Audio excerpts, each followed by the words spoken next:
What if your dog has been trying to warn you, and you've been missing it completely? Not because you don't pay attention, not because you don't care, but because the signs are so quiet, so small, that most people look right past them every single day. Right now, somewhere, a dog owner is sitting next to their best friend, completely unaware that their dog is showing them one of the most important signals of their life. And they have no idea. Today, that changes. Because in the next few minutes, I'm going to walk you through 10 signs that dogs show us when their bodies are starting to let go. And I need you to hear this clearly. Some of these signs look like nothing. They look like a bad morning. They look like old age. They look like something you'd write off without a second thought. But they're not. And the families who recognize them in time are the ones who get to be there, truly there, for the moments that matter most. Now I have to tell you something about number 7 before we go any further. Because number 7 is the one nobody talks about. It's not dramatic. It doesn't look urgent. But it might be the single most important thing on this entire list. So don't skip ahead. Don't look away. Stay with me from the very beginning. Because every sign builds on the last one. And by the end of this video, you're going to see your dog differently. In the best possible way. Take a breath. Hold your old friend close tonight. And let's begin. The first sign doesn't announce itself. It doesn't come with a vet visit or a diagnosis. It just shows up one morning in your kitchen. Your dog stands up from their bed. And something looks different. Their back legs wobble. Just slightly. Their nails scrape the tile as they try to find their footing. They take one step, then pause, like their body forgot the instructions it's followed 1,000 times before. And you think, maybe they're just stiff. Maybe it's the cold. But here's what's actually happening beneath the surface. The muscles that once kept them steady are quietly thinning. The nerves sending signals from brain to legs are slowing down. And in some dogs, this progresses to small, confused circles, like they're searching for something that keeps moving just out of reach. Studies on aging dogs show that walking speed alone can drop to less than half during the final stage of life. That's the dog who once sprinted across an entire yard without pausing for breath, now taking careful, deliberate steps just to reach their water bowl. It's hard to watch. But here's the thing. You're not helpless. Soft rugs over slippery floors. A gentle ramp where stairs used to be. Your hand steady at their side when their legs can't quite do it alone. You're not slowing them down. You're holding them up. And while you're watching their body adjust, something else is shifting too. Something you can't see at all. This next one surprises a lot of people. Because it doesn't look like sickness. It looks like weather. Your dog shivers on a morning that feels perfectly mild to you. Or they pant through an afternoon that doesn't feel warm at all. You adjust the blanket. You open a window. You wonder if you're imagining it. You're not. Here's what's actually going on inside them. As a dog ages, the internal system that regulates body temperature starts to lose its grip. The hormones responsible for thermal balance don't respond as sharply. The muscles that help generate warmth are shrinking. And the whole delicate system that once kept your dog comfortable through every season starts needing help from the outside. This is why older dogs become what I call seekers. They find the one warm patch of sunlight on the floor and lie in it like it's saving them. They press against warm bodies. They locate the single cool tile in the house on a hot day and refuse to leave it. They're not being dramatic. They're communicating. Extra blankets in winter. A bed tucked away from cold drafts. Fresh cool water within easy reach when summer gets heavy. These aren't small things. They're the language of care. And they're how you say I see you without speaking a single word. But now, we need to talk about the food bowl. Because this is where a lot of families quietly start to panic. Stop for a second. Picture your dog's bowl right now. Is it empty? Or has it been sitting, a little too full, A little too long? Because when an aging dog starts walking away from their food, it doesn't always happen dramatically. There's no single moment where they refuse and never eat again. It starts gently, a sniff and a turn away, a few bites instead of a full meal. Food left untouched until you quietly pick it up and try again hours later. And it cuts deep, because feeding them has always been one of the ways you said I love you. So what's happening? Sometimes pain makes chewing difficult. Sometimes the senses of smell and taste have dulled so much that food just doesn't register the way it used to. And sometimes, the body itself is beginning to prepare for something bigger. Many families try warming the food to bring out more scent. Soft meals instead of hard kibble. A spoonful of plain broth stirred in to tempt one more bite. These are beautiful, loving things to try. But here's the part that's harder to hear. The most experienced end-of-life veterinary caregivers will tell you this directly. There comes a point where pushing food, coaxing bite after bite into a dog who keeps turning away, causes more distress than comfort. When a dog refuses to eat near the very end, they are telling you something real. They are, slowly and quietly, letting go. Offer small bites if they want them, but hold their peace higher than anything else. And right next to the food bowl, the water dish goes quiet too. Because this one is sneaky. Most people know to watch for a loss of appetite. But dehydration in aging dogs happens slowly and silently. You might not even notice at first that your dog hasn't visited their water bowl the way they used to. Here's why it happens. A healthy dog has a reliable internal signal that tells them when to drink. But as the kidneys age and the brain becomes less precise, that signal gets weaker. Sometimes it disappears altogether, and the body begins to suffer for it in ways you can't easily see. Without enough water, the organs that are already struggling have to work even harder. Toxins accumulate, energy crashes faster, and your dog may give you no obvious signal that anything is wrong. Watch for dry gums, a tongue that looks sticky, eyes that seem slightly sunken. Some families try offering water by hand, a gentle palm held near their face. Others mix water into soft food just to get something in. These are thoughtful, generous acts of love. But here's the truth that's hard to say out loud. Sometimes a few slow sips is all they want. And that is enough. But we're halfway through. And I want to ask you something. If your dog passed away tomorrow, would you be at peace with how you spent a day with them?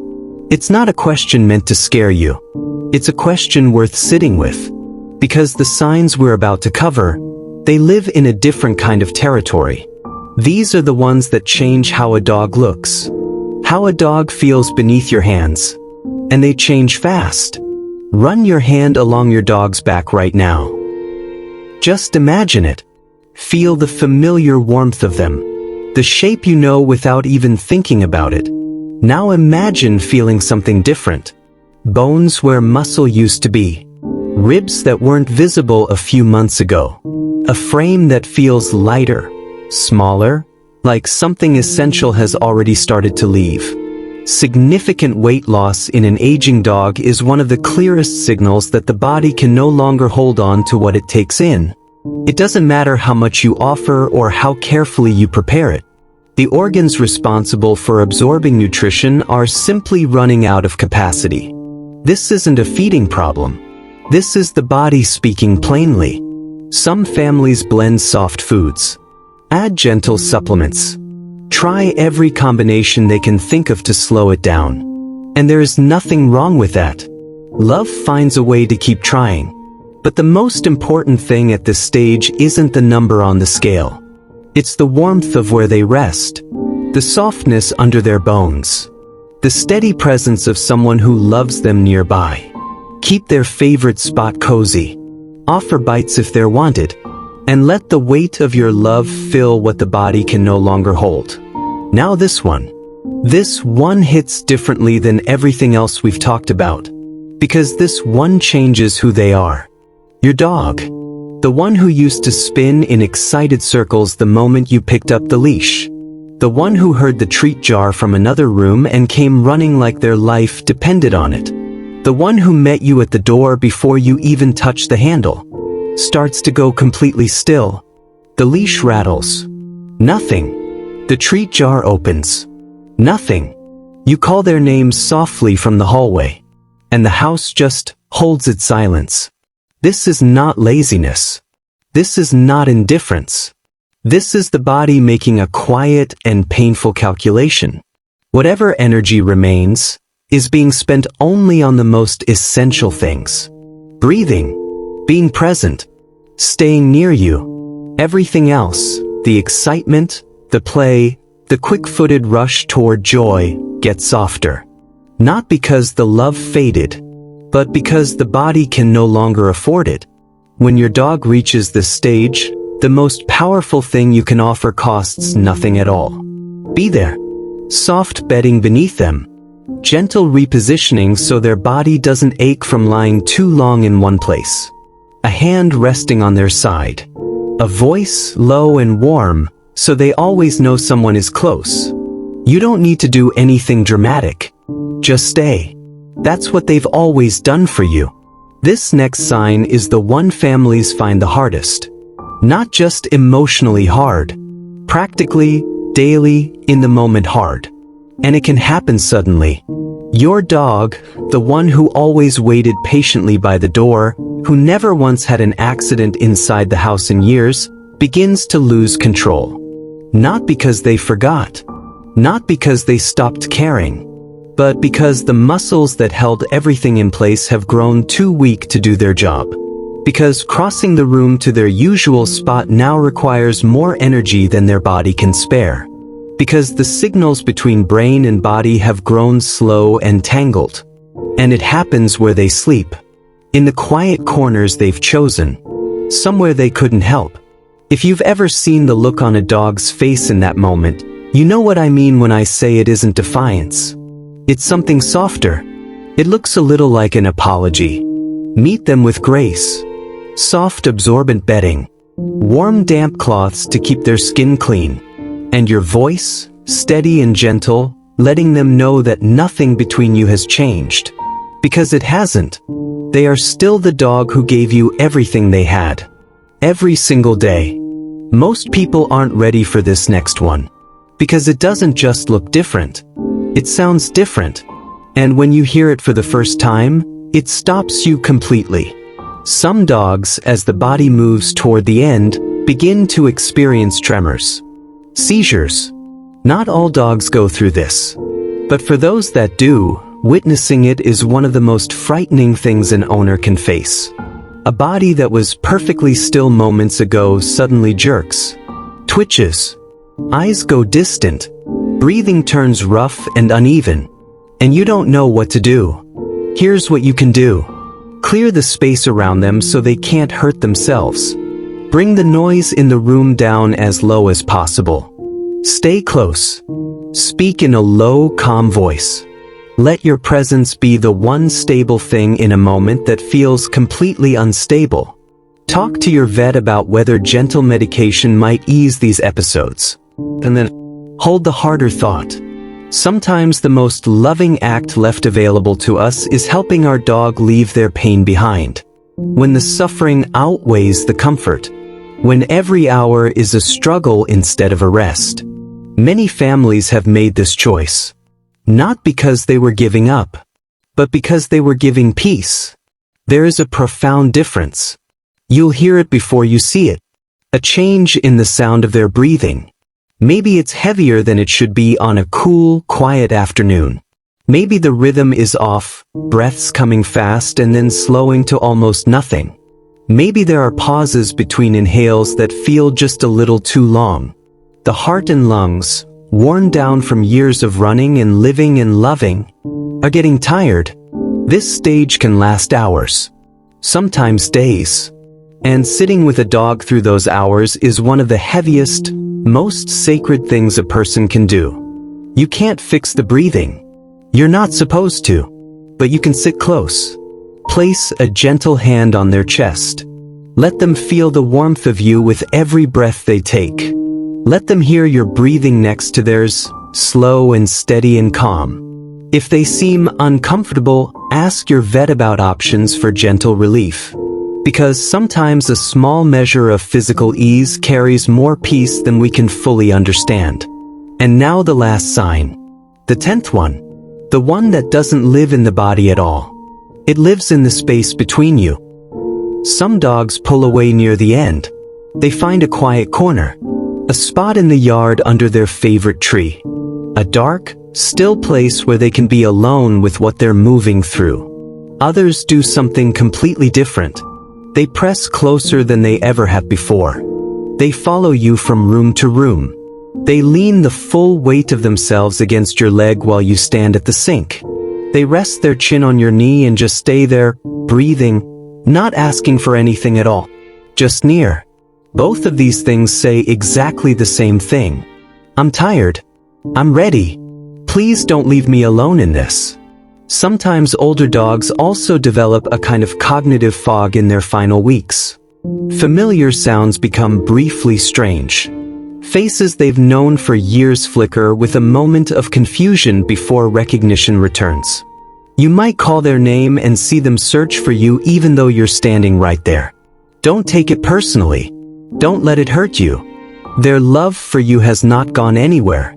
It's just resting now in a deeper, quieter part of them. Be near. Speak softly. Hold their paw. Let them feel you there. If you've made it all the way to this moment, I want you to sit with something. You didn't come here because you wanted to feel sad. You came here because you love a dog so much that you wanted to be ready. You wanted to be the kind of person who sees what their dog is showing them and knows how to meet them there. That is not a small thing. That is one of the most loving choices a person can make. Dogs don't hide their endings. They don't perform through pain or protect you from what's coming. They just keep being themselves, honestly, completely, right up until the very last moment. And all they ask is that you stay. If your dog is still young, still full of that irreplaceable, fizzing energy that only they have, go find them tonight. Sit on the floor with them. Let them climb into your lap even if they're twice the size they should be for it. Breathe them in. Say thank you. For every morning greeting. For every evening they curled against your feet. For every hard day they made slightly smaller just by being in the room. And if you've already walked this road of goodbye, if you're watching this and your dog is no longer here, what you carried for them was not a burden. It was a privilege.